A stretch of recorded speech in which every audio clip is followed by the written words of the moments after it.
وہ میرا دستہ تھا جس نے آپ کے چہرے مبارک پر پتھر برسائے تھے اور آپ کا دانت شہید ہو گیا تھا۔ وہ میرا دستہ تھا اللہ کے نبی صلی اللہ علیہ وسلم جس نے آپ کی ابھری ہوئی ہڈی کو زخمی کی تھی۔ وہ میرا دستہ تھا اللہ کے نبی جس نے آپ کے مونڈھے پہ مار ماری تھی۔ وہ میرا دستہ تھا اللہ کے نبی صلی اللہ علیہ وسلم جو آپ کو حدیبیہ کے موقع پر اسفان مقام پر روکنے کے لیے آ گیا۔ وہ میں تھا اللہ کے نبی صلی اللہ علیہ وسلم جب آپ حدیبیہ کی تشریف لے جا رہے تھے، میں قتل کرنا چاہتا تھا آپ کو۔ اے اللہ کے نبی صلی اللہ علیہ وسلم میرے لیے اللہ سے دعا کریں، میرے اللہ سے دعا کریں کہ خالد بن ولید اپنے رسول کو مارنے کے لیے اپنی تلوار کو اٹھایا۔ خالد بن ولید نے اللہ کے دین کے خلاف اپنی تلوار اٹھائی۔ خالد بن ولید نے اپنے مسلمان بھائیوں کے خلاف تلوار اٹھائی۔ اے اللہ کے رسول صلی اللہ علیہ وسلم آپ اللہ سے دعا کریں کہ اللہ میرے ان گناہوں کو بخش دے۔ نبی صلی اللہ علیہ وسلم نے صرف ایک بات کہی، کہا خالد اسلام ہر گناہ کو کاٹ دیتا ہے، تیرا اسلام قبول کرنا ہی تجھے ہر بڑے گناہ سے نجات دے چکا ہے۔ ناظرین اکرام، اس موقع پر ان لوگوں کے لیے بڑی نصیحت کی بات ہے جو شراب میں زندگی گزارتے ہوں گے، جو زنا میں زندگی گزارتے ہوں گے، جو عیاشی میں زندگی گزارتے ہوں گے، جو یہ سمجھتے ہوں گے کہ ان کے گناہوں میں یہ اتنے آگے بڑھ چکے ہیں کہ اب معافی کی کوئی امید نہیں۔ اللہ کے نبی صلی اللہ علیہ وسلم کے خلاف تلوار اٹھانا یہ انتہائی بڑا گناہ ہے، اللہ کے نبی صلی اللہ علیہ وسلم کے چہرے پر مارنا یہ انتہائی بڑا گناہ ہے، لیکن اس کے باوجود اللہ کے نبی صلی اللہ علیہ وسلم نے کہا اے خالد بن ولید تیرے اسلام قبول کرنے نے ان تمام گناہوں کو کاٹ دیا۔ لیکن خالد بن ولید کو اطمینان نہ ہوا، وہ اللہ کے نبی صلی اللہ علیہ وسلم سے پھر کہتے لیکن پھر بھی اللہ کے نبی صلی اللہ علیہ وسلم خالد چاہتا ہے کہ آپ کی زبان سے میرے لیے مغفرت کی دعا ہو جائے۔ اللہ کے نبی صلی اللہ علیہ وسلم پھر دعا کرتے ہیں کہ اللہ خالد کی مغفرت فرما دے، خالد کی مغفرت فرما دے۔ جب اللہ کے نبی صلی اللہ علیہ وسلم کی زبان سے اپنی مغفرت کے کلمات سنے تو خالد بن ولید کے کلیجے کو ٹھنڈک ہوئی۔ ناظرین اکرام، یہی وہ موقع تھا جب 7 ہجری کے بعد خالد بن ولید رضی اللہ عنہ نے دین اسلام کو قبول کیا۔ جب حضرت خالد بن ولید، عثمان بن طلحہ، عمرو بن عاص رضی اللہ عنہ یہ تینوں بڑے جید صحابہ کرام اور زبردست جنگ کے سپہ سالار جب دین اسلام میں داخل ہو چکے، مشرکین مکہ کو زبردست چوٹ لگی۔ اب ان کے اسلام قبول کرنے کے بعد معاملہ دیکھنے والوں نے دیکھا کہ ان کے پیچھے کئی لوگ بہت تیزی سے مکے کی وادی سے نکل کر ہجرت کر کے مدینہ میں دین اسلام قبول کرنے کا اعلان کرتے چلے گئے، حتیٰ کہ ناظرین اکرام 8 ہجری کا آغاز ہوتا ہے۔ جب 8 ہجری کا آغاز ہوا، خالد بن ولید دین اسلام میں داخلہ لیے، نبی صلی اللہ علیہ وسلم کو پتا چلا کہ رومیوں کی طرف سے جو عیسائی ہیں سیریا میں اور دیگر علاقوں میں جہاں روم کا قبضہ ہے، روم کی حکومت چلتی ہے، وہاں کے عیسائی مسلمانوں پر ظلم کر رہے ہیں۔ جب بھی وہاں پر دین اسلام کو قبول کرتا ہے اسے شہید کر دیا جاتا، حتیٰ کہ حارث رضی اللہ عنہ روم کے ایک حاکم کے پاس جب نبی صلی اللہ علیہ وسلم کا دعوت نامہ لے کر پہنچے، خط لے کر پہنچے جس میں انہیں دین اسلام کی دعوت دی گئی تھی، تو نبی صلی اللہ علیہ وسلم کے صحابی کو حارث رضی اللہ عنہ کو گلا کاٹ دیا گیا صرف اس دین اسلام کا پیغام لے کر۔ جب نبی صلی اللہ علیہ وسلم کو اس بات کی اطلاع ملی، یہ بات جان لے جب کسی ملک کا منسٹر یا سفیر دوسرے ملک کا سفر کرتا ہے آفیشل لیول پر اور اگر اسے قتل کر دیا جاتا ہے اسی گورنمنٹ کی طرف سے تو یہ اعلان جنگ ہوتا ہے۔ اللہ کے نبی صلی اللہ علیہ وسلم نے زید بن حارثہ، خالد بن ولید، فضل رضی اللہ عنہ اور دیگر جید صحابہ کو اٹھایا اور کہا کہ روم کی طرف کوچ کرو، اور 3000 مسلمانوں کی فوج ان کے حوالے کر دی۔ کہا گیا اس مقام پر پہنچو جہاں حارث کا قتل کیا گیا ہے اور ان لوگوں کے ساتھ حارث کے خون کا بدلہ لینا، لیکن یاد رکھو سب سے پہلے انہیں اسلام کی دعوت دینا۔ جب وہ اسلام کی دعوت قبول کر لیں تو ان کے ساتھ ہاتھ نہیں اٹھانا، لیکن اگر وہ لڑنا چاہیں اس وقت تک لڑو جب تک کہ اللہ عز و جل تمہارے ساتھ فیصلہ نہ کر دے۔ حضرت فضل، حضرت خالد بن ولید، حضرت زید بن حارثہ اور دیگر بڑے صحابہ کو اللہ کے نبی صلی اللہ علیہ وسلم نے ادھر لشکر کو بھیجا، جس لشکر کی روانگی جس جنگ کی طرف ہی اسے مارکا متا کہا جاتا ہے۔ یعنی اللہ کے نبی صلی اللہ علیہ وسلم کے صحابہ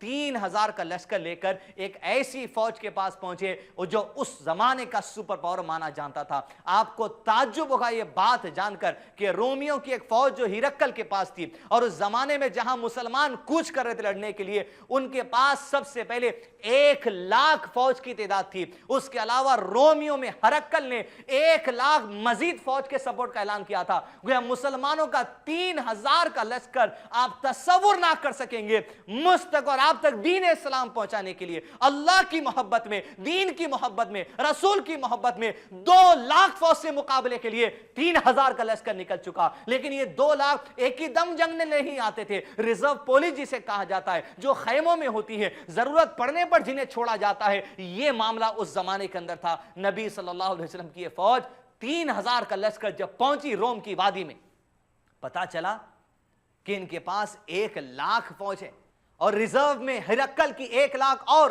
صحابہ کرام نے مشورہ کیا.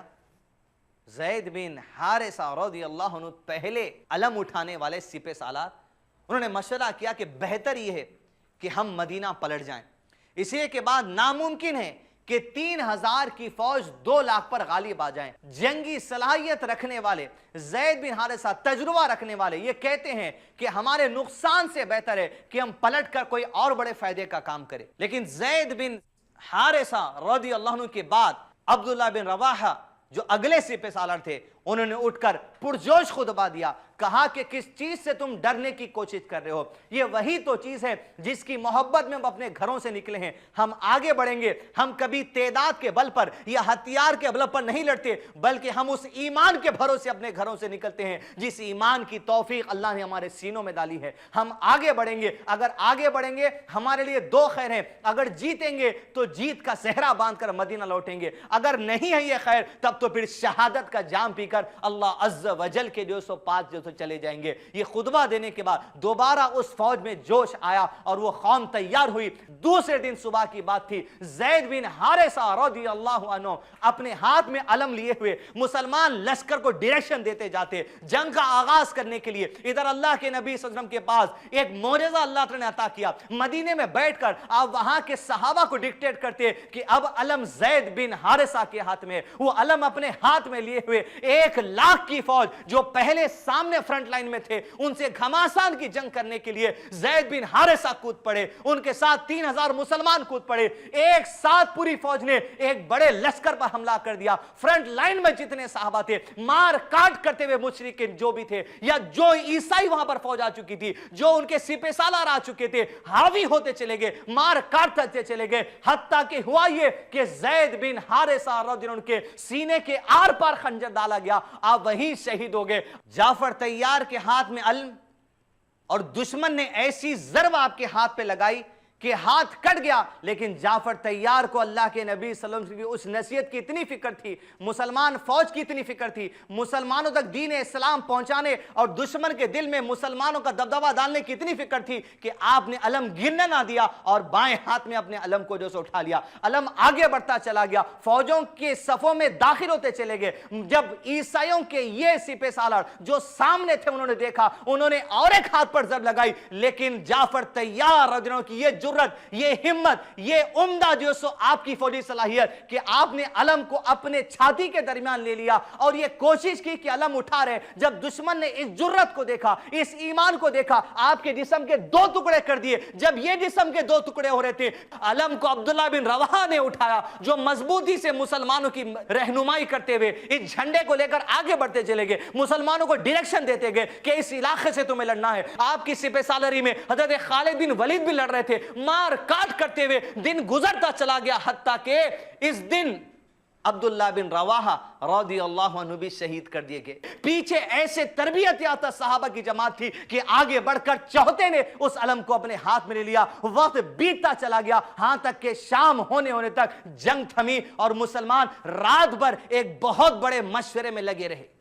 وہ مشورہ چلتا گیا کہ کل صبح مسلمانوں کے سپہ سالار کون ہوگا, کل صبح مسلمانوں کی رہنمائی کرنے والا کون ہوگا, کل صبح مسلمانوں کا علم کس کے ہاتھ میں ہوگا. بڑے بڑے صحابہ اٹھے لیکن تمام لوگوں نے یہی مشورہ کیا کہ سب سے عمدہ فوجی کمانڈر جو اسلام قبول کیے ہوئے ابھی 1 سال بھی نہیں ہوا, جو اسلام کی آغوش میں آ چکا ہے, جو مسلمانوں کے خلاف کئی جنگیں لڑ چکا ہے, خالد بن ولید رضی اللہ عنہ کے حوالے جو سو علم کیا گیا. جب خالد بن ولید کو علم کا نام آیا, انہوں نے کہا میں یہ ذمہ داری سواری نہیں لے سکتا، لیکن تمام تر صحابہ اتفاق کر کر یہی فیصلہ دیے کہ تمہارے پاس تجربہ ہے، تمہارے پاس فوجی صلاحیت ہے، تمہیں ہی علم ہاتھ میں لینا پڑے گا۔ اللہ عز و جل نے اس کام کے لیے ان کے سینے کو کھول دیا، اللہ عز و جل نے اس کام کے لیے ہدایت دی۔ جب صبح ہوئی تو خالد بن ولید نے رات میں یہ پلان کر لیا تھا کہ وہ جو مسلمانوں کی صفیں فرنٹ لائن میں جو لڑ رہی تھی 2 دن سے، اب انہیں پیچھے لایا جائے، پیچھے والوں کو سامنے لایا جائے، تاکہ دشمن کا جو لشکر کل کی صبح ہم سے لڑنے آئے گا انہیں تمام کے تمام نئے چہرے نظر آنا چاہیے۔ یہ دبدبہ بنانا چاہتے تھے، یہ ان کے دل میں بات ڈالنا چاہتے تھے کہ مسلمانوں نے یہ گزشتہ دنوں میں مدینے سے تازی فوج بنا لی ہے، لہذا 2 دن سے لڑنے والے لوگ پیچھے ہٹ کر چلے گئے اور نئی فوج سامنے آ چکی تھی۔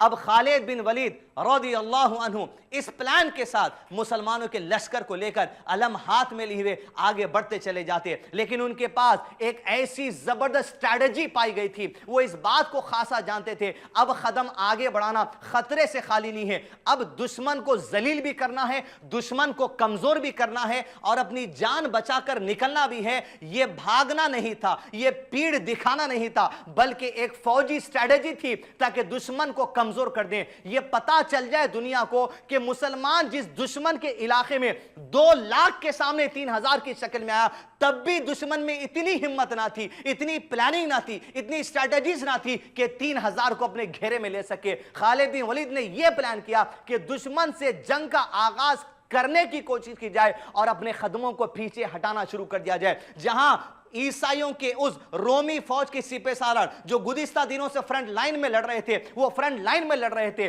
پہلی جو اسٹریٹجی تھی وہ کامیاب ہو گئی۔ مسلمانوں کی فرنٹ لائن جب بدلی، ان کے دل میں تبھی بات آ گئی کہ بھائی اب مسلمانوں کی تازہ فوج آ چکی، لیکن جب جنگ کا آغاز ہونے کو ہوا، حضرت خالد بن ولید نے کہا دھیرے دھیرے اپنے قدم پیچھے اٹھانا شروع کرو۔ رومی فوج آگے بڑھتی چلی جا رہی تھی، مسلمان اپنے قدم پیچھے اٹھاتے چلے جا رہے تھے، بہت دور تک یہی سلسلہ چلتا رہا۔ جب رومی فوج کو اس بات کا احساس ہوا کہ مسلمان ایک تو فرنٹ لائن میں نئے چہرے لا چکے ہیں، دوسرا بہت پیچھے جا چکے، ان لوگوں نے آپس میں مشورہ کیا۔ مشورے میں یہ بات آئی کہ مسلمانوں نے بہت پیچھے پہاڑوں میں اپنی بڑی تعداد فوج کی تیار رکھی ہے، وہ چاہتے ہیں پہلے ہم کو ہمارے علاقے سے نکالے، ہم آگے نہیں بڑھیں گے۔ رومی فوج جو 2 لاکھ ریزرو کے ساتھ تھی اپنے علاقے میں قدم رکائے رہی۔ خالد بن ولید کی اسٹریٹجی کامیاب ہوئی، 3000 لوگوں میں کچھ لوگوں کی شہادت کے ساتھ علم ہاتھ میں لیے ہوئے مدینے کی سرزمین پر پہنچے۔ دنیا اس بات کا مشاہدہ کر رہی تھی کہ 3000 کی جماعت جب دشمن کے منہ میں ہاتھ ڈال کر نکلتی ہے،